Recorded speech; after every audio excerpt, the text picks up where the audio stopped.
नमस्कार दोस्तों, राधे राधे। तो अब अपन स्टार्ट करेंगे valuation of goods chapter in the custom. Valuation के रूल्स पे डायरेक्टली जाने से पहले अपन कुछ नॉर्मल जो टर्म्स होती हैं, जो यूज होती हैं वैल्यूएशन में, वो टर्म्स को हम समझ लेते हैं, जो अपनी बाद में भी काम आएंगी जब हम वैल्यूएशन का रूल्स पढ़ेंगे। तो क्या टर्म्स होती हैं अपन समझ लेते हैं। ठीक है, मैंने कोई माल इंपोर्ट किया ऑस्ट्रेलिया से। ऑस्ट्रेलिया में मिस्टर राम नाम का बंदा है ऑस्ट्रेलिया में। ठीक है, उसकी एक फैक्ट्री है जहां पे ये माल प्रोड्यूस होता है, मैन्युफैक्चर होता है। ठीक है, अब यहां से मेरे को लाना है माल इंडिया तक। अब देखो, जो राम की फैक्ट्री है ऑस्ट्रेलिया में, उस फैक्ट्री में जब माल प्रोड्यूस होता है तो कुछ कॉस्ट इनकर होती है। वो कॉस्ट में वो राम क्या करता है, अपना प्रॉफिट ऐड करता है, और प्रॉफिट ऐड करने के बाद जो प्राइस आता है, ठीक है, उस पे माल बेचता है। तो वो क्या हो गया, एक्स फैक्ट्री प्राइस। उसे बोलते हैं एक्स फैक्ट्री प्राइस। मतलब जब फैक्ट्री से माल निकलेगा तो उससे पहले क्या क्या, कॉस्ट प्लस अपना प्रॉफिट जो ऐड होगा, उसे बोलते हैं एक्स फैक्ट्री प्राइस। फैक्ट्री से निकलते ही उसका प्राइस क्या था। अब अगर इंडिया भेजना है तो सबसे पहले उसको कहां पे लाना पड़ेगा, पोर्ट पे लाना पड़ेगा। तो पोर्ट में लाने के लिए वहां पे ट्रांसपोर्ट करना पड़ेगा फैक्ट्री से लेके पोर्ट तक का। तो फैक्ट्री से लेके पोर्ट तक का जो लोकल फ्रेट कॉस्ट है, या फिर रास्ते में अगर कोई मान लो टोल टैक्स है या कोई भी अदर प्रकार का कोई भी एक्सपेंस है या कॉस्ट, या फिर कोई टैक्स वसूल करती है गवर्नमेंट, ऐसा कुछ है, तो लोकल जो टैक्सेस वगैरह या कॉस्ट वगैरह है वो सारी इंक्लूड करके क्या आ जाएगा, फ्री अलोंग साइड का मतलब क्या होता है, वो पोर्ट तक पहुंचने पर गुड्स का क्या वैल्यू है। तो ऐसे केस में जो प्राइस हमने डिटरमाइन किया था एक्स फैक्ट्री प्राइस, उसमें अगर लोकल कॉस्ट इंक्लूड कर दे तो क्या पहुंच जाएगा, पोर्ट तक माल पहुंच जाएगा। अब पोर्ट पे पहुंच गया, पोर्ट पे पहुंचने के बाद हमें उसे शिप पे चढ़ाना पड़ेगा और शिप फिर जाके इंडिया लेके जाएगी। तो शिप पे माल जब चढ़ जाता है तब उसकी क्या वैल्यू है, वो होती है फ्री ऑन बोर्ड वैल्यू। तो वो कैसे कैलकुलेट करेंगे, हमने फ्री अलोंग साइड कैलकुलेट कर लिया, पोर्ट तक आने तक का खर्चा कैलकुलेट कर लिया। अब पोर्ट में आने के बाद शिप पे चढ़ाने का खर्चा क्या होगा, लोडिंग चार्जेस, और उसके साथ साथ हमें अगर हम कोई चीज एक्सपोर्ट कर रहे हैं, अगर उस पर एक्सपोर्ट ड्यूटी लगती है तो एक्सपोर्ट ड्यूटी पे करनी पड़ेगी, तो वो एक्सपोर्ट ड्यूटी। तो ये सबको मिला के क्या हो जाएगा आपका फ्री ऑन बोर्ड। मतलब आपका माल शिप पे चढ़ गया तब कितनी वैल्यू का है, उसे बोलते हैं फ्री ऑन बोर्ड। अब शिप पे माल चढ़ा दिया तो वहां से इंडिया लाएंगे तो रास्ते में क्या कराना पड़ेगा, फ्रेट, जो ट्रांसपोर्टेशन का खर्चा इंडिया तक लाने का, और इंश्योरेंस का खर्चा, दोनों अगर मिला देंगे तो क्या आ जाएगा, CIF, जिसे बोलते हैं कॉस्ट इंश्योरेंस एंड फ्रेट। तो बेसिकली FOB और CIF क्या होता है, FOB होता है कि जब आपने शिप पे माल चढ़ाया तो क्या वैल्यू थी, और जब इंडिया के प्लेस ऑफ इंपोर्टेशन, मतलब इंडिया में जब वो आ गया तो आने के तक का जो वैल्यू है उसका, यहां पे आने तक का, उसे बोलते हैं CIF, जिसमें इंश्योरेंस और फ्रेट भी इंक्लूडेड रहता है। तो ये तो हमने टेक्निकल टर्म्स जान लिए कि क्या क्या टर्म्स आगे जाके भी यूज होने वाले हैं। अब देखो कस्टम ड्यूटी कैलकुलेट कैसे होती है। कस्टम ड्यूटी अगर जनरल सेंस में बात करें तो कस्टम ड्यूटी क्या होगी, जो वैल्यू ऑफ गुड्स होगा इनटू क्या करेंगे हम, रेट ऑफ ड्यूटी, इनटू, अगर मान low value of goods foreign currency में तो इसका कहां पे, इसको INR में चेंज करेंगे तो एक्सचेंज रेट।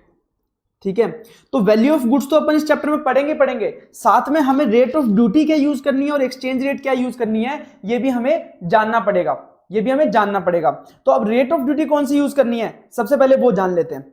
देखो रेट ऑफ ड्यूटी यूज करनी है क्योंकि हम ड्यूटी क्यों लगाते हैं, क्योंकि हमें इंडिया के गुड्स को बाहर के गुड्स से इक्वल करना है। तो बाहर के गुड्स अगर कोई इंडिया में आ रहे हैं, इंडिया के मार्केट में जा रहे हैं, तो वो कंपीट करने चाहिए। तो ऐसे केस में इसलिए हम ड्यूटी लगाते हैं। तो किस दिन की लगेगी, अगर आपने फाइल किया है bill of entry for home consumption. हमने बात करी थी बिल ऑफ एंट्री दो टाइप की होती हैं, अगर आपने होम कंजम्पशन के लिए फाइल करते हो या फिर वेयर हाउसिंग करवाते हो। तो होम कंजम्पशन के लिए फाइल किया मतलब आप डायरेक्टली गुड्स को इंडिया की मार्केट में ले आओगे। ठीक है, तो इसका मतलब जिस दिन आपने बिल ऑफ एंट्री फाइल करी, या फिर जिस दिन आपका एयरक्राफ्ट या व्हीकल अराइव हुआ, या फिर जिस दिन आपका वेसल के केस में एंट्री इनवर्ड मिला। देखो वेसल में से गुड्स तभी उतार सकते हैं जब उसको एंट्री इनवर्ड मिलता है। एक परमिशन होती है कस्टम ऑफिसर की वेसल के केस में कि आपको एंट्री इनवर्ड मिल गया, उसके बाद ही आप गुड्स उससे अनलोड कर सकते हो। ठीक है, और एयरक्राफ्ट और व्हीकल के केस में ऐसी कोई परमिशन होती नहीं है। तो इसलिए एयरक्राफ्ट और व्हीकल जब आएंगे पोर्ट पे तो उस डेट को लेंगे। तो एयरक्राफ्ट और व्हीकल के केस में जब वो पोर्ट पे आएंगे, और वेसल के केस में जब उसको एंट्री इनवर्ड मिल जाएगा, वो डेट और date of filing of bill of entry whichever is later will be taken as the date जिस दिन का हम कस्टम ड्यूटी लेंगे। ऐसा क्यों करते हैं, हम बाद वाला क्यों लेते हैं? क्योंकि देखो अगर मैंने बिल ऑफ एंट्री पहले भी फाइल कर दी, व्हीकल के आने से पहले भी फाइल कर दी, तो जब तक वो गुड्स इंडिया के पार्ट ही नहीं बनेंगे तब तक मैं कस्टम ड्यूटी लगाना ही नहीं चाहता हूं, तो वो बाद में आए तो बाद वाला ही रेट लेना चाहिए। और अगर मैंने मान लो बिल ऑफ एंट्री बाद में फाइल करी तो गुड्स तो तब तक कस्टम ऑफिसर छोड़ेगा नहीं जब तक मैं बिल ऑफ एंट्री फाइल नहीं करूंगा। तो एनीवेज बिल ऑफ एंट्री तभी फाइल होगी जब वो गुड्स इंडिया में आएगा। तो इन दोनों में से जो लेटर वाला पार्ट होता है उस पर ही हम कस्टम ड्यूटी कैलकुलेट करते हैं। मान लीजिए अब इसका एग्जांपल ले लेते हैं। मान लीजिए 1 जून 2022 को यहां पे बिल ऑफ एंट्री फाइल कर दिया, बिल ऑफ एंट्री फाइल कर दिया जिस दिन रेट था 10%, ठीक है। और अब 6 जून 2022 को हमने क्या किया, एयरक्राफ्ट और व्हीकल अराइव हो गया, व्हीकल अराइव हो गया। 1 जून 2022 को क्या किया मैंने, बिल ऑफ एंट्री फाइल किया, 6 जून 2022 को एयरक्राफ्ट आ गया, उस दिन रेट थी 20%। तो इसमें से दोनों लेटर कौन सा हुआ, लेटर हुआ 6 जून 2022, तो इस दिन कस्टम ड्यूटी क्या थी 20%, तो 20% जो अपन कस्टम ड्यूटी है वो ले लेंगे। अगर मान लो एयरक्राफ्ट अराइव हो जाता 25 मई को ही, 25 मई को ही, तो ऐसे केस में लेटर कौन सा हो, बिल ऑफ एंट्री फाइल हुआ है, bill of entry later file हुआ है 1 जून को, 1 जून को रेट क्या 10% की रेट हम कस्टम ड्यूटी ले लेंगे। अगर मान लो पहले आपने गुड्स वेयर हाउस के लिए लिया, पहले आपने गुड्स क्लियर करवाया वेयर हाउस के लिए, आपने गुड्स को वेयर हाउस में जमा करवा दिया, अब वेयर हाउस से जब लेके जाओगे तब आपको ड्यूटी पे करनी है। तो जब आप बिल ऑफ एंट्री फाइल करोगे तो उस दिन जो डेट थी ना, होम कंजम्पशन के लिए बिल ऑफ एंट्री फाइल करोगे, वेयर हाउस में गुड्स पड़ा है, वेयर हाउस से निकाल के आप होम कंजम्पशन के लिए बिल ऑफ एंट्री फाइल कर रहे हो, उस दिन की जो रेट ऑफ ड्यूटी है वो क्या होगी आपकी, रेलेवेंट कस्टम ड्यूटी, ठीक है। और अदर केस में, रेजिडुअल केस में जिस दिन आप पेमेंट करोगे ड्यूटी का, उस दिन की कस्टम ड्यूटी की रेट ले लेंगे। अब बात करते हैं, ये तो बात थी इंपोर्ट के केस में, अब बात करते हैं एक्सपोर्ट के केस में कौन सी रेट ऑफ ड्यूटी लेनी है। तो नॉर्मल में केस में क्या होगा, जब भी आप एक्सपोर्ट करोगे तो आप कस्टम ऑफिसर के पास जाके क्या फाइल करोगे, शिपिंग बिल या बिल ऑफ एक्सपोर्ट। अब शिपिंग बिल और बिल ऑफ एक्सपोर्ट फाइल करोगे तो कस्टम ऑफिसर उसको देखेगा और उसको अप्रूव कर देगा, कि ऑर्डर दे देगा कि आप यहां से माल एक्सपोर्ट कर सकते हो, तो उसको बोलते हैं let export order, let export order. तो जिस दिन वो लेट एक्सपोर्ट ऑर्डर पास कर देगा कस्टम ऑफिसर, उसको उस दिन का उस दिन का जो डेट है, उस दिन डेट पे जो भी कस्टम ड्यूटी होगी उस रेट से आप कस्टम ड्यूटी पे कर दोगे। अदर केसेस में जिस दिन आपने पेमेंट ऑफ ड्यूटी किया उस दिन मान लिया जाएगा, ठीक है। अब हमने बात किया कि व्हीकल जब अराइव होगा या बिल ऑफ एंट्री फाइल होगी, उसमें से जो लेटर होगा उस दिन का रेट ऑफ ड्यूटी लेंगे। अब मान लो जो वेसल आया या मान लो एयरक्राफ्ट आया, ठीक है, एयरक्राफ्ट आया मुंबई, ठीक है, मुंबई पोर्ट पे जगह नहीं थी, कितनी तारीख को आया था ये, 1 जून को आया, 1 जून को आया, मुंबई एयरपोर्ट पे जगह नहीं थी, ठीक है। तो मुंबई एयरपोर्ट पे जगह नहीं होने की वजह से ये वापस चला गया एयरक्राफ्ट, ठीक है, और वापस आया ये 5 जून को, 5 जून को वापस आया, ठीक है। तो जिस दिन वो लास्ट डे आया ना, जिस दिन 5 जून को वो अंतिम बार आया, मतलब फाइनल एंट्री जिस दिन हो रही है ना, उस दिन को लेंगे हम date of arrival of vehicle या एयरक्राफ्ट, ठीक है। वेसल के केस में भी सेम है। तो मतलब जिस दिन आप फाइनली एंटर कर रहे हो इंडिया में, उस दिन की डेट को हम लेंगे for the purpose of custom duty, ठीक है। ये तो बात कर ली हमने कस्टम ड्यूटी कौन सी यूज करनी है, रेट कौन सी यूज करनी है। अब हम बात कर लेते हैं रेट ऑफ एक्सचेंज कौन सी यूज करनी है। तो रेट ऑफ एक्सचेंज में एक बात तो पल्ले बांध लेना कि हमेशा सीबीआईसी वाली रेट यूज करनी है। आरबीआई वाली अगर एक्सचेंज रेट दे रखी हो तो उसको तो टोटली इग्नोर कर देना, आरबीआई वाली रेट को टोटली इग्नोर करना है। सीबीआईसी ने जो रेट दे रखी है सिर्फ वही यूज करनी है। और सीबीआईसी की रेट में अगर इंपोर्ट का केस है तो जिस दिन आप first bill of entry file करोगे ना, वो चाहे वेयर हाउसिंग के लिए हो, वो चाहे होम कंजम्पशन के लिए हो, जिस दिन आप बिल ऑफ एंट्री फाइल करोगे, first bill of entry file करोगे, उस दिन की डेट पे जो रेट ऑफ एक्सचेंज सीबीआईसी ने नोटिफाई कर रखी है वो रेट ऑफ एक्सचेंज आपको कंसीडर करनी है। और एक्सपोर्ट के केस में जिस दिन आप एक्सपोर्ट बिल ऑफ एक्सपोर्ट और शिपिंग बिल फाइल करोगे, उस दिन जो एक्सचेंज रेट सीबीआईसी ने नोटिफाई कर रखी है वो आपको कंसीडर करनी है for the calculation of valuation. अब हमने रेट ऑफ ड्यूटी भी कैलकुलेट कर लिया कि कौन सा यूज करना है, फिर अपन ने एक्सचेंज रेट भी पता लगा लिया कौन सा यूज करना है। अब अपन बात कर रहे हैं कि वैल्यू ऑफ गुड्स क्या लेना है, वैल्यू ऑफ गुड्स क्या लेना है। उसके लिए हमें जाना पड़ेगा वैल्यूएशन के अंदर, कस्टम में वैल्यूएशन में। तो कस्टम में वैल्यूएशन का सेक्शन है सेक्शन 14, जो बोलता है कि value of goods shall be transaction value. Value of goods क्या होगा, ट्रांजैक्शन वैल्यू। जो एक्चुअल वैल्यू जो हम डील कर रहे हैं वो होगी transaction value. Price actually paid और पेबल, प्राइस एक्चुअली पेड और पेबल, वही वैल्यू को क्या मानेंगे हम, ट्रांजैक्शन वैल्यू। और वही क्या ले लिया जाएगा for the value of goods for the purpose of valuation, ठीक है। बट इसमें कंडीशन रख दी कि अगर बायर और सेलर रिलेटेड पार्टी है तो ऐसे केस में ये ट्रांजैक्शन वैल्यू नहीं होगा, ठीक है। या फिर price is not the sole consideration, in that case also transaction value will not be considered as the value of goods. तो ऐसे केस में आगे के रूल्स पढ़ने पड़ेंगे। तो अपन रूल्स में जाएंगे तब अपन को समझेगा कि कैसे वैल्यूएशन हम कर सकते हैं। ठीक है, अब देखो सबसे पहले बोल दिया गया कि अगर सेलर और buyer is related party, rule 3 बोलता है कि अगर सेलर और बायर दोनों रिलेटेड पार्टी हैं तो भैया चांस ऑफ मैनिपुलेशन है, और चांस ऑफ मैनिपुलेशन है इसका मतलब जो प्राइस जिस प्राइस पे डील हुआ है वो गलत हो सकता है। तो ऐसे केस में जो प्राइस हमने डील किया है उसको हम वैल्यू ऑफ गुड्स नहीं लेंगे, उसको हम असेसेबल वैल्यू नहीं ले सकते। और इसके साथ ही बोल दिया सेलर और बायर रिलेटेड पार्टी हैं बट उससे प्राइस पे कुछ इंपैक्ट नहीं आ रहा, उससे आपके प्राइस पे कुछ इंपैक्ट नहीं आ रहा। अगर आप नॉर्मल अपने कस्टम के रूल लगा के भी कैलकुलेट करते तो भी उतना ही प्राइस आता। तो ऐसे केस में बोल दिया कि कोई बात नहीं, जो ट्रांजैक्शन प्राइस है वो इफेक्टेड नहीं है आपकी रिलेशनशिप से, इन दैट केस हम क्या बोलेंगे कि उसी को ही ट्रांजैक्शन वैल्यू ले लो। ठीक है, अब रूल 3 में तो ये बात बोल दी। अब रूल 3 के अकॉर्डिंग अगर आप डिटरमाइन नहीं कर पा रहे हो तो आपको जाना पड़ेगा आगे के रूल्स में। ठीक है, उससे पहले कि अपन आगे के रूल्स में जाएं सबसे पहले समझ लेते हैं कि रिलेटेड पर्सन कौन होता है। तो रिलेटेड पर्सन के केस में कोई भी आपका पार्टनर, डायरेक्टर या ऑफिसर है वो आपका रिलेटेड पर्सन है। एम्प्लॉयर एम्प्लॉय रिलेटेड पर्सन है। डायरेक्ट या इनडायरेक्ट कंट्रोल है। कंट्रोल नॉर्मली कब होता है, जब एटलीस्ट 51% का आपका शेयर होल्डिंग हो। ठीक है, प्रिंसिपल और सोल एजेंट या सोल डिस्ट्रीब्यूटर, मान लो कोई सेल करता है सिर्फ एक ही बंदे के थ्रू, मतलब सेल करता है अपने सोल एजेंट के थ्रू, एक ही एजेंट है उसका, एक ही डिस्ट्रीब्यूटर है जो बेचता है, ऐसे केस में वो भी क्या कहलाएंगे, रिलेटेड पर्सन। अगर कोई व्यक्ति का किन्हीं दो व्यक्ति के, एक व्यक्ति का किन्हीं दो अलग अलग पर्सन में 5% से ज्यादा का वोटिंग शेयर है, 5% या 5% से ज्यादा का वोटिंग शेयर है, तो ऐसे केस में वो जो दो व्यक्ति में 5-5% का वोटिंग शेयर है वो दोनों क्या हो जाएंगे, रिलेटेड पर्सन हो जाएंगे। ठीक है, उसके बाद अगर कोई दो व्यक्ति मिलके किसी तीसरे को कंट्रोल करते हैं तो वो दो व्यक्ति आपस में क्या हो जाएंगे, रिलेटेड पर्सन हो जाएंगे। और अगर कोई एक व्यक्ति मिलके कोई दो व्यक्ति को कंट्रोल करता है तो ऐसे केस में जो दो व्यक्ति को वो कंट्रोल करता है वो भी क्या हो जाएंगे, रिलेटेड पर्सन हो जाएंगे। या फिर सेम फैमिली मेंबर है तो भी वो क्या हो जाएंगे, रिलेटेड पर्सन हो जाएंगे। अब ये बात आ गई, हमने रूल 3 की बात कर ली। ठीक है, अब रूल 3 से हम डिटरमाइन नहीं कर पा रहे, अब हम जाएंगे रूल 4 और 5 पे। रूल 4 और 5 में बात करता है आइडेंटिकल गुड्स की और सिमिलर गुड्स की। रूल 4 बात करता है आइडेंटिकल गुड्स की। सबसे पहले हम देखेंगे कि यार क्या कोई आइडेंटिकल गुड्स का ट्रांजैक्शन अवेलेबल है क्या, जिसका यूज करके हम हमारे गुड्स का भी वैल्यू निकाल लें। अगर वो भी अवेलेबल नहीं है तो हम जाएंगे सिमिलर गुड्स पे। अगर आइडेंटिकल गुड्स नहीं है तो सिमिलर गुड्स अगर होंगे, तो आइडेंटिकल और सिमिलर में क्या फर्क है, आइडेंटिकल गुड्स जो होते हैं वो अपीयरेंस में और परफॉर्मेंस में सब में सेम है, मतलब एज इट इज डिट्टो।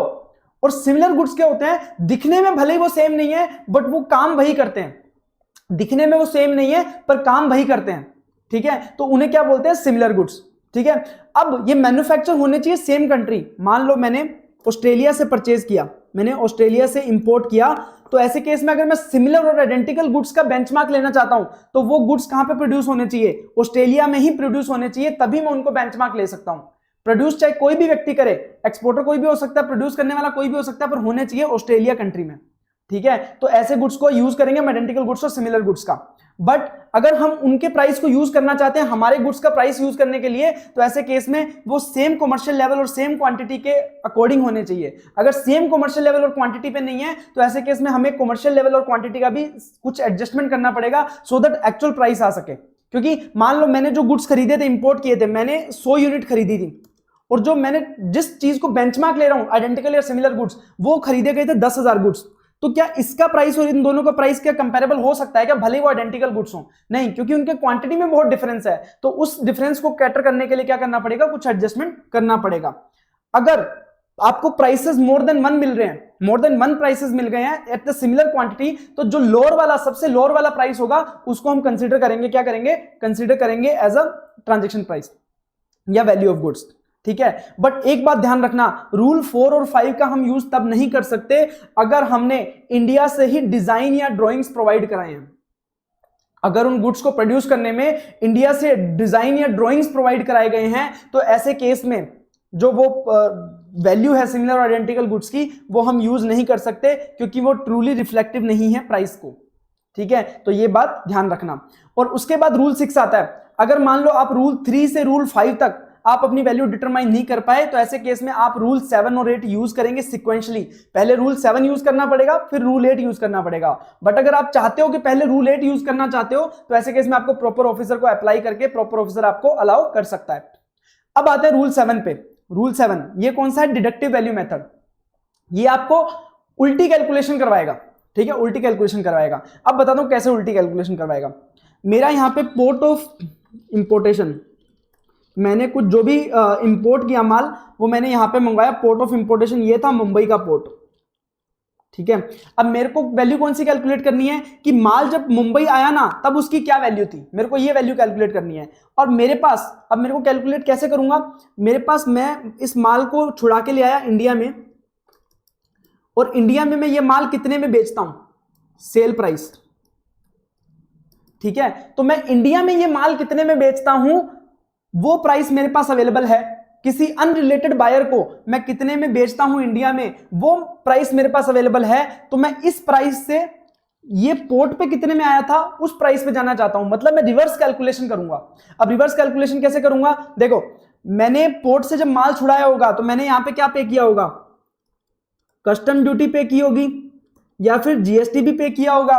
तो ये सारे वैल्यूज क्या है, सेल प्राइस में ऑलरेडी इंक्लूडेड है, तो इसको रिड्यूस कर दूंगा, ठीक है। फिर मैंने पोर्ट, जहां पे मुंबई पोर्ट था वहां से मेरी फैक्ट्री या मेरी दुकान तक ले जाने में ट्रांसपोर्टेशन वगैरह का खर्चा किया होगा, transportation, freight, insurance, loading unloading वगैरह जो भी खर्चे किए हैं वो सारे भी मैं क्या कर दूंगा, रिड्यूस कर दूंगा, ट्रांसपोर्टेशन, लोडिंग अनलोडिंग वगैरह। अब उसके बाद मैंने जब सेल किया होगा तो जितने में खरीदा उतने में तो मैं बेच नहीं दूंगा, कुछ अपना प्रॉफिट भी ऐड किया होगा या फिर कोई जनरल एक्सपेंस वगैरह भी ऐड किए होंगे तो वो भी लेस कर दूंगा, प्रॉफिट और जनरल एक्सपेंस वगैरह जो ऐड किए थे। तो इसका मतलब मैं क्या करूंगा, जो सेल प्राइस है, जो सेल प्राइस मेरे पास अवेलेबल है, इंडिपेंडेंट सेल प्राइस जो अवेलेबल है, जो मैंने अनरिलेटेड बायर को सेल किया था उसमें से मैं लेस कर दूंगा कोई commission, selling expense, general expenses, profit वगैरह जो यहां पे मैंने कमाया है। उसके बाद मैंने जो पोर्ट, मुंबई पोर्ट से मैं अपनी दुकान तक लेके गया था उसका ट्रांसपोर्टेशन, इंश्योरेंस या फिर कोई भी कॉस्ट इनकर करी थी इंडिया में वो भी लेस कर दूंगा, कस्टम ड्यूटी, जीएसटी वगैरह जो भी पे किया था वो लेस कर दूंगा। वो जो वैल्यू आ जाएगी वो वैल्यू क्या होगी मेरी, जितने में माल मेरा पोर्ट पे आया था, जो मुझे चाहिए, जिस पे मुझे कस्टम ड्यूटी लगाना है। अगर मान लो मेरे पास मैं गुड्स लाता हूं बट सेम गुड्स नहीं बेचता, मैं उस पर थोड़ा प्रोसेसिंग करने के बाद बेचता हूं, तो प्रोसेसिंग करने के बाद बेचता हूं तो प्रोसेसिंग की कॉस्ट भी ऐड हो गई, तो प्रोसेसिंग की कॉस्ट को भी मैं लेस कर दूंगा। तो ऐसे केस में जो वैल्यू मिलेगा मेरे को वो क्या हो जाएगा, ऐसा वैल्यू जिस पे मेरे को कस्टम ड्यूटी लगाना है।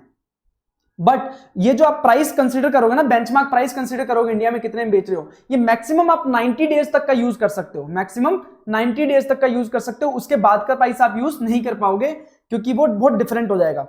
उसके बाद रूल 7 अगर आपसे नहीं हो रहा है, रूल 7 से भी निकल नहीं रहा है तो रूल 8 पे जाएंगे। अब इसमें सीधी कैलकुलेशन करेंगे कॉस्ट बेस्ड। तो जिस बंदे ने आपको वहां से एक्सपोर्ट किया उसकी कॉस्ट कितनी आई, जिस बंदे ने आपको ऑस्ट्रेलिया से माल भेजा उसकी कॉस्ट कितनी आई, क्या क्या कॉस्ट आएगी। सबसे पहले वो फैक्ट्री में अपने गुड्स वगैरह बनाएगा, उसमें मटेरियल यूज करेगा, उसमें लेबर यूज करेगा, फैब्रिकेशन करेगा, सब कुछ करेगा, जो भी प्रोसेसिंग करेगा उसका कॉस्ट रहेगा, वो कॉस्ट ले लो सबसे पहले। फिर उसमें वो बंदा अगर कॉस्ट इनकर कर रहा है तो प्रॉफिट भी कमाएगा, जनरल एक्सपेंसेस भी ऐड करेगा, तो वो ऐड कर दो। उसके बाद जो अपने फैक्ट्री ऑफ एक्सपोर्टर से लेके इंडिया के पोर्ट तक आने में जो खर्चा होगा, वहां का लोकल फ्रेट हो गया, लोडिंग अनलोडिंग चार्जेस हो गए, और ये रास्ते में मतलब एक्सपोर्टर के पोर्ट से इंडिया के पोर्ट तक लाने में जो फ्रेट इंश्योरेंस का खर्चा है वो सब इंक्लूड कर लेंगे यहां पे। और उसके बाद जो वैल्यू आएगा ना, वो वैल्यू क्या आ जाएगा, जितने में माल इंडिया के पोर्ट पे आया, तो उस वैल्यू पे हमें कस्टम ड्यूटी लगाना है। इसे बोलते हैं कंप्यूटेड वैल्यू। ये कॉस्ट बेस्ड है, मतलब हमने कॉस्ट ऐड करते गए हमारे इंडिया के पोर्ट तक आने तक का कॉस्ट जो था वो हमें मिल गया, तो यही हमें चाहिए था वैल्यू जिस पे कस्टम ड्यूटी लगाना है। और डिडक्टिव वैल्यू में क्या था, हमने बाद का सेल प्राइस लिया और उसमें से जो भी हमने ऐड किया था वो लेस करते गए और जो हमारे पोर्ट तक का जो कॉस्ट था वो हमने निकाल लिया। तो ये तो कैलकुलेशन हो गई रूल 7 और रूल 8 की। अब बात करते हैं रूल 9 की। जब अगर ऊपर किसी भी रूल से अगर बात डिटरमाइन नहीं कर पा रहे हो तो रूल 9 रेजिडुअल मेथड है, उसमें बोला कि जनरल प्रिंसिपल या रीजनेबल मीन से कैलकुलेट कर लो, वो प्राइस कंसीडर कर लिया जाएगा। ठीक है, ये सिंपल सी बात है।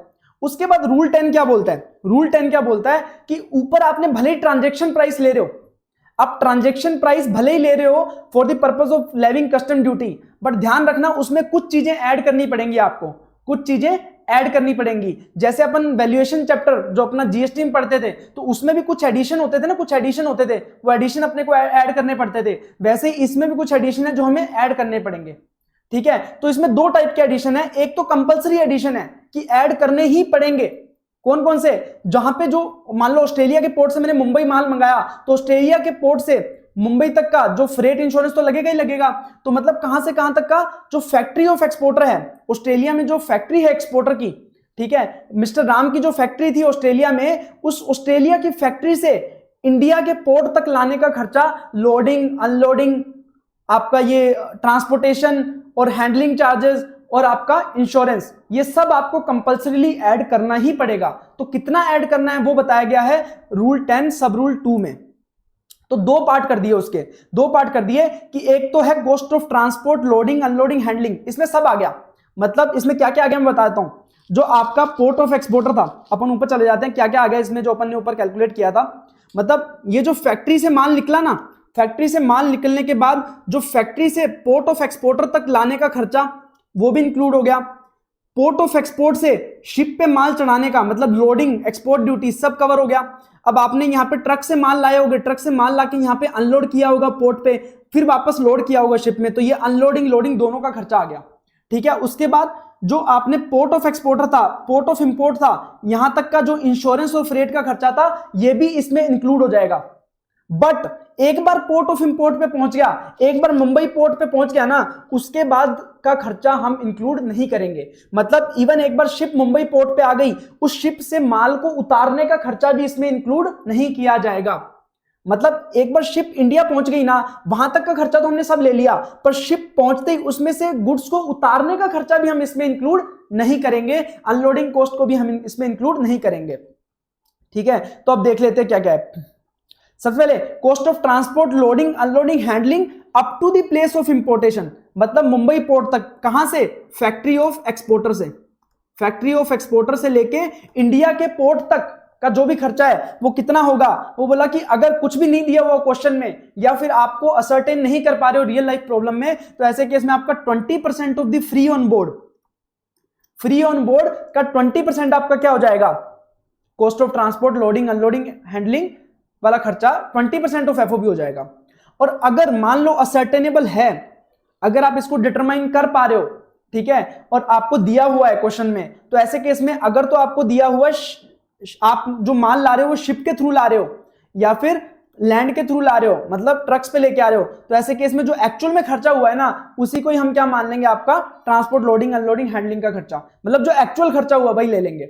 बट अगर वो आ रहा है एयरपोर्ट से, अगर वो आ रहा है एयरपोर्ट के थ्रू, तो ऐसे केस में उन्होंने बोला है कि आपका जो एक्चुअल खर्चा है, एक्चुअल खर्चा कहां से, फैक्ट्री ऑफ एक्सपोर्टर से प्लेस ऑफ इंपोर्टेशन तक का ट्रांसपोर्ट, लोडिंग अनलोडिंग हैंडलिंग का खर्चा वो कितना हो सकता है, maximum 20% of the FOB, 20% of FOB, मतलब या तो जितना आपका एक्चुअल में खर्चा हुआ और 20% of the FOB whichever is lower will be taken as the cost of transport, loading unloading handling. But ये किस केस में होगा, अगर एयरवेज के थ्रू आ रहा है, ठीक है, और अगर लैंड और सी के थ्रू आ रहा है तो ऐसे केस में एक्चुअल खर्चा ही होगा। और अगर मान लो पता ही नहीं है, सर्टेनेबल ही नहीं है, तो ऐसे केस में तो 20% ऑफ द एफओबी लेना ही है।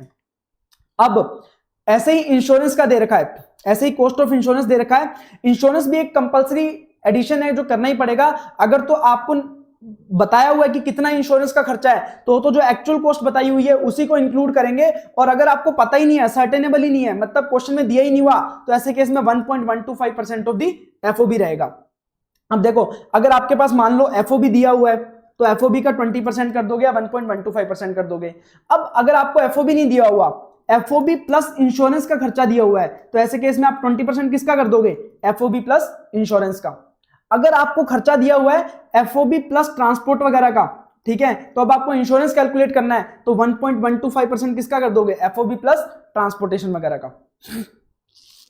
अब इसमें कुछ बातें और ध्यान रखने की हैं कि आपका अगर शिप डिमरेज चार्जेस है, लाइटरेज चार्जेस है, बार्ज चार्जेस है, तो ऐसे केस में उसको भी इंक्लूड किया जाएगा। अब ये क्या होते हैं, मान लो मुंबई पोर्ट पे शिप आई, ठीक है, वो शिप इतनी बड़ी थी कि मुंबई पोर्ट पे भी वो उसको लगाया नहीं जा सकता, रोका नहीं जा सकता, तो क्योंकि पानी इतना गहरा नहीं था, तो शिप क्या पीछे रुक गई, शिप पीछे रुक गई, मुंबई पोर्ट तक पूरा आया ही नहीं, तो माल तो मुंबई पोर्ट तक लाना पड़ेगा। तो वो शिप से माल किस में डालते हैं, छोटी छोटी बोट्स में डालते हैं, छोटी शिप्स में डालते हैं, तो वो माल लेके आती है मुंबई पोर्ट तक।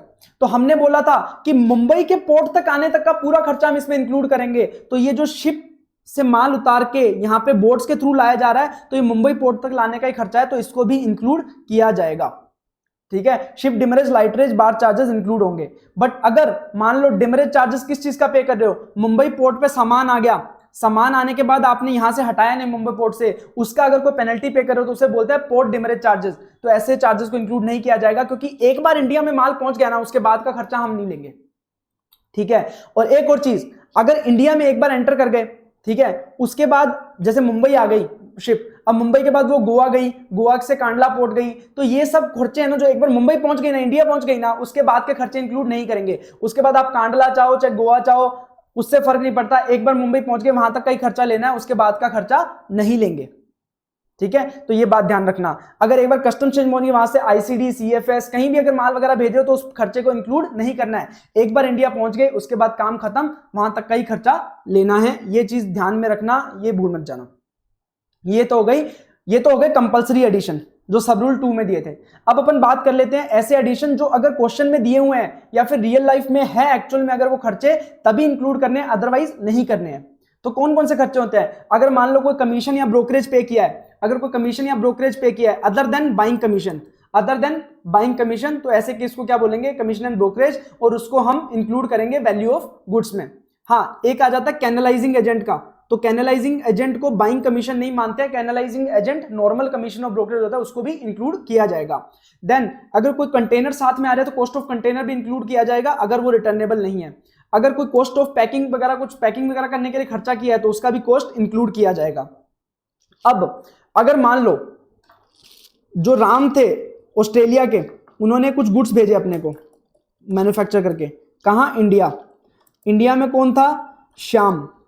श्याम ने इंपोर्ट किए थे। अब श्याम ने क्या किया? श्याम ने कुछ कंपोनेंट्स वगैरह जो इसके मैन्युफैक्चर में काम आने वाले थे, वो श्याम ने राम को भेज दिए थे पहले ही फ्री ऑफ कॉस्ट या फिर कंसेशनल रेट पे, ठीक है। अब उससे क्या हुआ? राम ने जब मैन्युफैक्चर किया गुड्स तो उसकी वैल्यू कम हो गई, तो ऐसे केस में जब उसने मुझे माल भेजा होगा तो कम वैल्यू पे भेजा होगा, तो कस्टम ड्यूटी भी कम बनेगी। तो गवर्नमेंट बोले कि ऐसे हम चोरी करने नहीं देंगे कस्टम ड्यूटी। तो गवर्नमेंट ने बोला कि अगर कोई माल इंपोर्टर ने प्रोवाइड करा दिया है एक्सपोर्टर को फॉर मैन्युफैक्चरिंग वगैरह में यूज करने के लिए फ्री ऑफ कॉस्ट या कंसेशनल रेट पे, और वो वाला अमाउंट अगर प्राइस में इंक्लूडेड नहीं है तो उसको भी एडिशनली ऐड करना पड़ेगा। अगर कोई मटेरियल कंपोनेंट टूल डाइज वगैरह प्रोवाइड करें तो उसको भी एडिशनली ऐड करना पड़ेगा। उसके बाद अगर आपको कोई engineering, development, art work, design work, plan, sketches वगैरह का कोई खर्च किया है जो कि आउट ऑफ इंडिया किया है, आउट ऑफ इंडिया से है, अगर इंडिया में है तो इंक्लूड नहीं किया जाएगा, पर आउट ऑफ इंडिया से कोई इंजीनियरिंग, डेवलपमेंट, आर्ट वर्क या डिजाइन वर्क वगैरह कुछ स्केच वगैरह किया है तो ऐसे केस में वो भी प्राइस में इंक्लूड किया जाएगा। उसके बाद कोई रॉयल्टी फीस या लाइसेंस फी पे कर रहे हो आप एक्सपोर्टर को, जो राम वहां से जो माल भेज रहा है उसको अगर आपको लाइसेंस फी या रॉयल्टी फी पे कर रहे हो तो, और वो है as a condition for sale, अगर आप रॉयल्टी फी या लाइसेंस फी पे करोगे तभी आप सेल कर पाओगे, तो ऐसे केस में आपको उसे भी प्राइस में इंक्लूड करना है।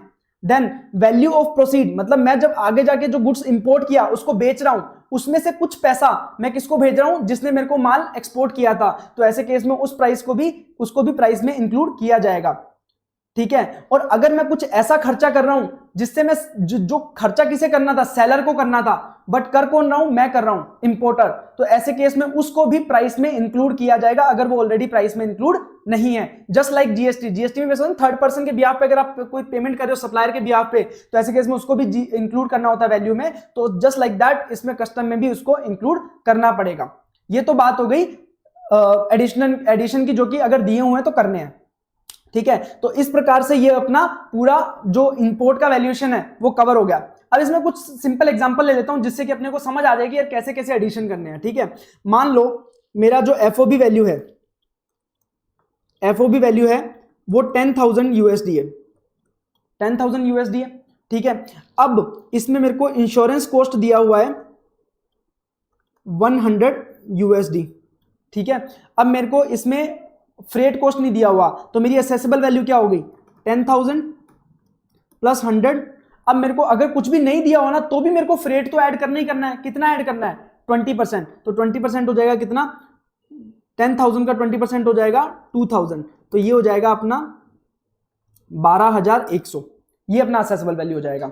अब मेरे को एक प्राइस दिया हुआ है, अब मेरे को यहाँ पे इंश्योरेंस भी नहीं दिया हुआ, मान लो इंश्योरेंस भी नहीं दिया हुआ, सिर्फ मेरे को क्या दिया हुआ है? एफओबी वैल्यू दिया हुआ है, तो ऐसे केस में मेरे को इंश्योरेंस भी कैलकुलेट करना पड़ेगा। वो कितना होगा?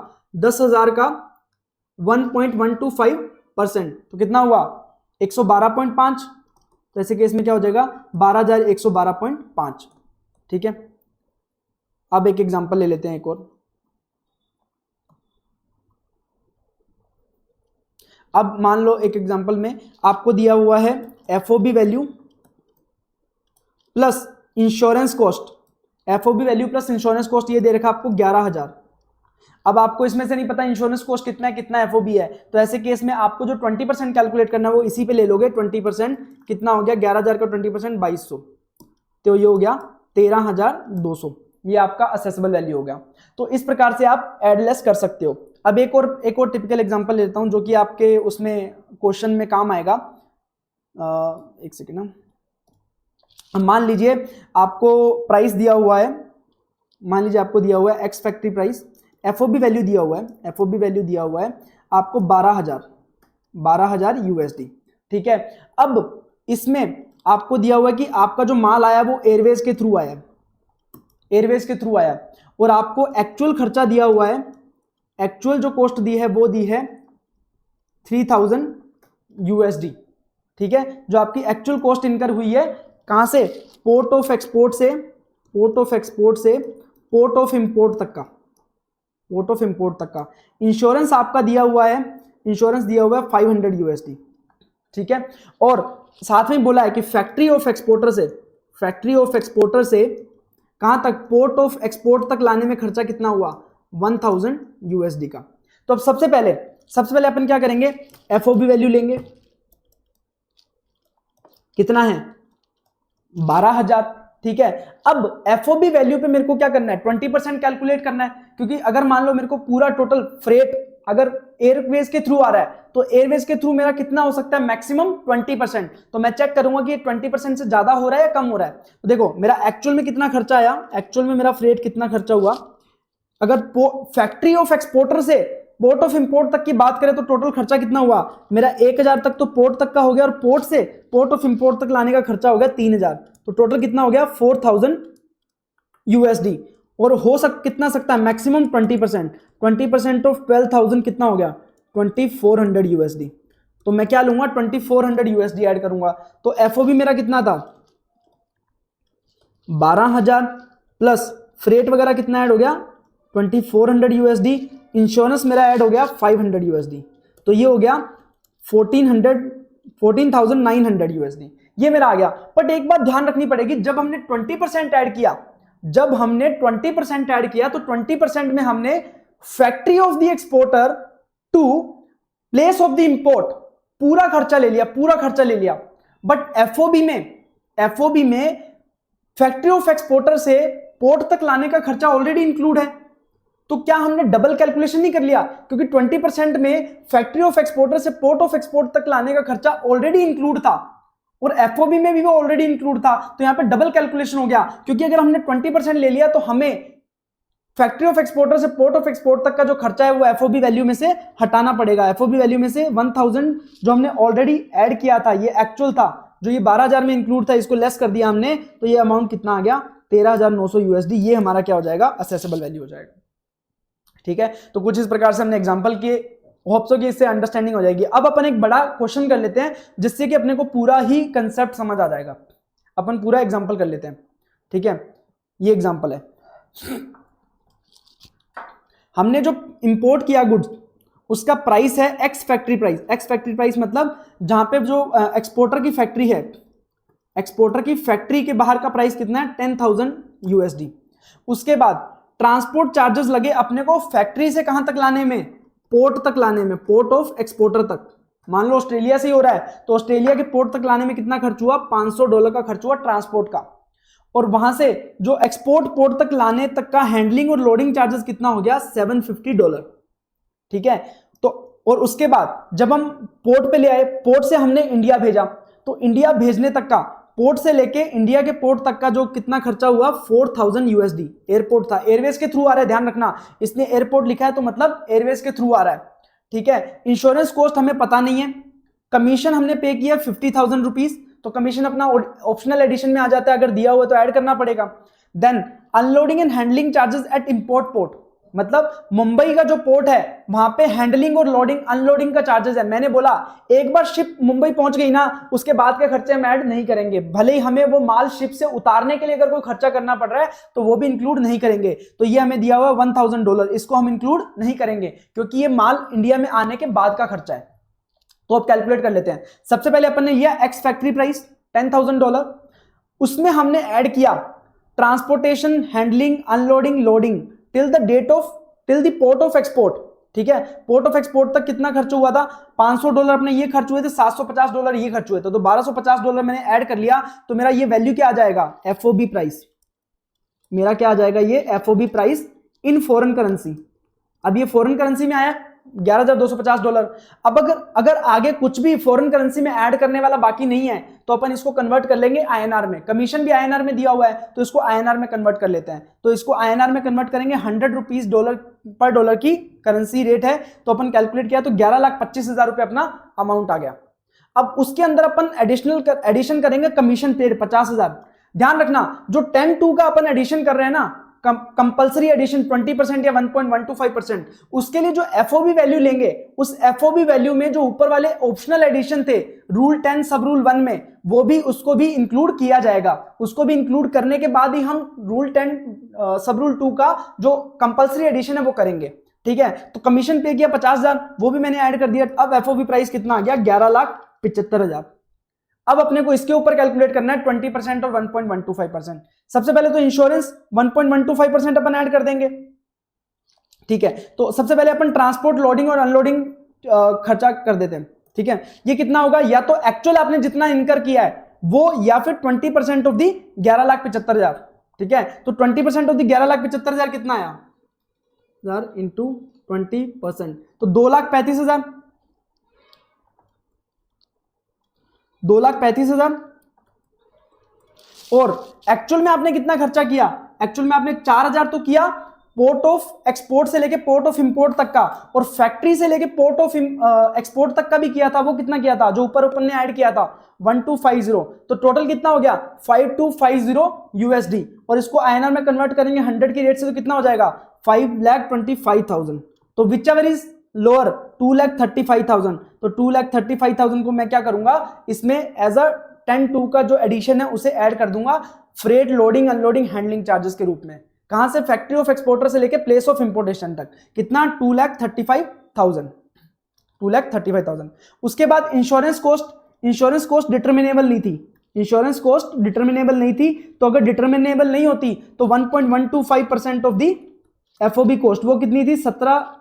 11,75,000। 11,75,000 इंटू 1.125%, ये हो गया आपका 13,219 रुपए। ठीक है, 13,219। तो ये भी हम इंश्योरेंस के रूप में ऐड कर देंगे। अब लेस क्या करेंगे? मैंने बोला था कि जब हम 20% वाला वैल्यू लेते हैं ना, जब हम 20% वाला वैल्यू लेते हैं तो 20% में ऑलरेडी फैक्ट्री ऑफ एक्सपोर्टर से लेके इंडिया के पोर्ट तक का पूरा खर्चा इंक्लूड है। बट हमने ऊपर ऑलरेडी $1,250 ऑलरेडी ऐड कर दिया। इसका मतलब कहीं डबल कैलकुलेशन नहीं हो जाए। डबल कैलकुलेशन को रिमूव करने के लिए हमें क्या करना पड़ेगा? ये $1,250 जो ऊपर ऐड किया था उसको लेस करना पड़ेगा। तो 1,250 इंटू 100 की जो एक्सचेंज रेट है वो लेस करेंगे, 1,25,000 अपन लेस कर देंगे। तो जो वैल्यू आएगी वो आएगी 12,98,220। ठीक है, तो ये हमारी क्या हो गई? ये हमारी हो गई असेसेबल वैल्यू। असेसेबल वैल्यू हो गई। अब इसके ऊपर कस्टम ड्यूटी लगाना है 20%, और कस्टम ड्यूटी के ऊपर सोशल वेलफेयर सरचार्ज लगेगा @10%। तो 259,644 कस्टम ड्यूटी, और इसके ऊपर 10% लगेगा 25,964। तो ये टोटल अपनी क्या हो जाएगी? कस्टम ड्यूटी कितनी? 285,609। ये तो आपने कस्टम के लिए पे कर दी। अब आप इसमें कैलकुलेट करोगे आईजीएसटी @18%। तो आईजीएसटी के लिए असेसेबल वैल्यू क्या होती है? हमने उस फर्स्ट चैप्टर में पढ़ा था कि असेसेबल वैल्यू एज पर सेक्शन 14 वो कितनी थी? 12,98,220। और उसमें हम ऐड करेंगे जितनी भी हमने ड्यूटीज पे करी हैं 285,609। तो इन दोनों को ऐड करने के बाद उस पे 18% की रेट से क्या लगाएंगे? आईजीएसटी। तो हमारा क्या आ जाएगा? आईजीएसटी। अब आईजीएसटी और कस्टम ड्यूटी दोनों को ऐड कर लें तो क्या आ जाएगा हमारा? टोटल हमने कितनी ड्यूटी पे करी है, दैट इज 5,70,698। तो इस प्रकार से अपन क्वेश्चन सोल्व करेंगे। अब एक बात ध्यान रखना, क्वेश्चन में कभी कभी क्या दिया होता है कि आपने जब कॉन्ट्रैक्ट किया था तब उस गुड्स का प्राइस था मान लो 2 लाख रुपए। अब उसके बाद अचानक से मार्केट में इंक्रीज हो गए प्राइसेस और मार्केट में प्राइस चले गए 5 लाख तक। फिर आपने क्या किया, भले ही मार्केट में 5 लाख रुपए पे हो गए, बट आपने जो गुड्स है, जो ट्रांजेक्शन की है, वो 2 लाख पे की है। तो इसका मतलब ये नहीं कि आप मैनिपुलेशन कर रहे हो, कम दिखा रहे हो। आपने जब कॉन्ट्रैक्ट किया था, अगर आप कॉन्ट्रैक्ट प्राइस को ही आगे जाके एक्चुअल में ट्रांजेक्शन प्राइस कर रहे हो, तो वो 2 लाख रुपए को ही क्या माना जाएगा, एक्चुअल ट्रांजेक्शन प्राइस। अगर मान लो 2 लाख रुपए आपने पहले डिसाइड किया था, फिर मार्केट में रेट्स बढ़ गई 5 लाख तक, फिर आपने नेगोशिएट किया, नेगोशिएट करने के बाद आपने डिसाइड किया कि हम 3,50,000 रुपए हम क्या करेंगे, ट्रांजेक्शन करेंगे। तो जिस वैल्यू पे ट्रांजेक्शन हुई है ना, उसी वैल्यू को हम क्या लेंगे, for the purpose of valuation of the goods. तो 3,50,000 क्या हो जाएगी, वैल्यूएशन के पर्पस से काम आ जाएगी। ठीक है, तो ये तो बात हो गई हमारी इंपोर्ट के रूल्स के अकॉर्डिंग। और इसमें क्या होता है कि इंपोर्ट के हिसाब से आपने जो भी वैल्यू डिसाइड करी, वो वैल्यू आप किसको बताओगे, प्रॉपर ऑफिसर को बताओगे। प्रॉपर ऑफिसर देखेगा, अगर उसको सही लगता है तो ठीक है, नहीं लगता है तो वो आपको बोलेगा कि यार ये वैल्यू सही करो। इतनी सी बात है। उसके बाद ये तो बात करी हमने इंपोर्ट की, अब हम बात कर लेते हैं एक्सपोर्ट वैल्यूएशन रूल्स की। एक्सपोर्ट वैल्यूएशन रूल की, अगर आप एक्सपोर्ट कर रहे हो तो उस केस में क्या होगा, अगर आप एक्सपोर्ट कर रहे हो तो क्या होगा उस केस में। देखो, सबसे पहले जो वैल्यू ऑफ एक्सपोर्ट गुड्स है शैल बी ट्रांजैक्शन वैल्यू। तो हमने सिंपल बात करी कि जो ट्रांजैक्शन वैल्यू होगी ना, उसे ही हम क्या मान लेंगे, एक्सपोर्ट की वैल्यू। ठीक है, ये रूल 3 बोलता है। जैसे ऊपर इंपोर्ट के बारे में बोला कि जो अगर ट्रांजैक्शन वैल्यू उसी को मान लेंगे, बट अगर रिलेटेड पार्टी है सेलर बायर तो उस केस में नहीं लेंगे। हाँ, अगर रिलेटेड पार्टी के कोई रिलेशन से वो प्राइस अगर अफेक्ट नहीं हो रहा है, प्राइस अगर अफेक्ट नहीं हो रहा है, तो ऐसे केस में ट्रांजैक्शन प्राइस को ही हम क्या ले लेंगे, value of the export good. अब मान लो अगर प्राइस अफेक्ट हो रहा है, तो ऐसे केस में रूल 3 से हम प्राइस डिटरमाइन नहीं कर पाए, ट्रांजैक्शन प्राइस, तो हम जाएंगे रूल 4 में। रूल 4 में बोलता है कि सिमिलर काइंड ऑफ क्वालिटी के गुड्स है ना, जो सिमिलर काइंड और क्वालिटी के गुड्स हैं, उनका जो प्राइस है उसके बेसिस पे प्राइस डिटरमाइन कर लो। ठीक है, बट प्रोवाइडेड ये हमने सेल किए हैं सेम डेस्टिनेशन कंट्री को, अगर सेम डेस्टिनेशन कंट्री को नहीं है तो किसी दूसरी कंट्री को एक्सपोर्ट किए हैं, उसका वैल्यू ले लो, उसके हिसाब से डिटरमाइन कर लो कि हमारे वैल्यू का, हमारे गुड्स का वैल्यू क्या है। तो similar kind of quality goods कैसे होते हैं, वो उसमें दोनों चीजें आ जाती हैं, आइडेंटिकल हो या सिमिलर गुड्स हो, कोई भी हो, उनको सिमिलर काइंड ऑफ क्वालिटी का गुड्स माना जा सकता है। बट इसमें एडजस्टमेंट करना पड़ेगा, जो आप बेंचमार्क जिसके हिसाब से आप वैल्यू कैलकुलेट कर रहे हो, उन दोनों ट्रांजैक्शन में फर्क हो सकता है। आपकी ट्रांजैक्शन और जिस ट्रांजैक्शन के बेसिस पे वैल्यू डिसाइड कर रहे हो, उन दोनों में फर्क हो सकता है। अगर कुछ फर्क है तो उसमें एडजस्टमेंट जो करना रहेगा वो एडजस्टमेंट आप कर सकते हो, सो दैट दोनों को सिमिलर पेज पे लाया जा सके। अब रूल 4 से भी अगर आप डिटरमाइन नहीं कर पाए तो रूल 5 है, जिसमें कॉस्ट बेस्ड मेथड बताता है कि आपका उसको प्रोडक्शन मैन्युफैक्चर करने में क्या कॉस्ट आया, उसमें आप अपना डिजाइन ब्रांडिंग वगैरह का खर्चा ऐड कर दो और सारा प्रॉफिट ऐड कर दो, तो उसके बाद जो अमाउंट आएगा वो आपका क्या आएगा, वैल्यू ऑफ एक्सपोर्ट। मतलब अगर आप ऊपर के रूल से डिसाइड नहीं कर पा रहे हो तो कॉस्ट बेस्ड फॉर्मूला अप्लाई कर लो, आपकी कॉस्ट क्या इनकर हुई है उसके अंदर प्रॉफिट ऐड कर लो, वो आपका क्या आ जाएगा, एक्सपोर्ट का वैल्यू आ जाएगा। और अगर फिर भी डिटरमाइन नहीं कर रहे तो जनरल प्रिंसिपल अप्लाई कर लो, जनरल प्रिंसिपल के बेस पे आप कैलकुलेट कर सकते हो। हाँ, अब एक बात याद रखना, अब चैप्टर कैसे कैसे एक दूसरे में मर्ज होते हैं चैप्टर। अब आपने वैल्यूएशन चैप्टर पढ़ लिया, वैल्यूएशन चैप्टर पढ़ लिया, उसके साथ ही आपने लेवी एंड एग्जम्पशन चैप्टर पढ़ा, लेवी एंड एग्जम्पशन चैप्टर पढ़ा। ठीक है, तो दोनों को कैसे मर्ज करके क्वेश्चन बनाया जा सकता है। देखो, आपको क्वेश्चन देगा कि आपने मशीन इंपोर्ट करी है, मशीन आपने एक्सपोर्ट करी है, मशीन आपने एक्सपोर्ट करी है कितने की, 10 करोड़ की। किसके लिए, रिपेयर के लिए, रिपेयर के लिए एक्सपोर्ट करी है। तो हमने लेवी एंड एग्जम्पशन चैप्टर में पढ़ा था कि आपको कुछ कंडीशन फुलफिल करनी पड़ती हैं, वो कंडीशन फुलफिल करोगे तो ऐसे केस में जब मशीन वापस आएगी, जब वो मशीन वापस आएगी तो हमें उस पर इंपोर्ट ड्यूटी नहीं पे करनी पड़ेगी, हमें सिर्फ उसकी रिपेयर कॉस्ट और आने जाने के खर्चे पे ही इंपोर्ट ड्यूटी पे करनी पड़ेगी। तो ऐसे केस में ध्यान रखना, अगर ये 3 कंडीशन में से जो 3 कंडीशन थी कि गुड्स सेम होने चाहिए, ठीक है, और आपके जो रिपेयर के गुड्स हैं उसमें ओनरशिप चेंज नहीं होनी चाहिए, और आपके 6 महीने के अंदर अंदर या जो 3 साल के अंदर अंदर अगर आना चाहिए, तो वो जो कंडीशन है वो कंडीशन फुलफिल होनी चाहिए, तभी आपका जो इंपोर्ट ड्यूटी कैलकुलेट होगी वो किस पे कैलकुलेट होगी, fair cost of repair plus transportation and insurance to and fro, जाने और आने का ट्रांसपोर्टेशन इंश्योरेंस को ऐड करके जो वैल्यू आएगी उसके ऊपर क्या लगा दोगे आप, इंपोर्ट ड्यूटी। अगर वो तीनों कंडीशन सेटिस्फाई हो रही हैं। अब मान लो उसमें से एक भी कंडीशन सेटिस्फाई नहीं हो रही, तो ऐसे केस में मान लो 10 करोड़ की मशीन थी ना, तो 10 करोड़ के पूरे के ऊपर क्या देना पड़ेगा आपको, इंपोर्ट ड्यूटी पे करना पड़ेगा। इंपोर्ट ड्यूटी पे करना पड़ेगा।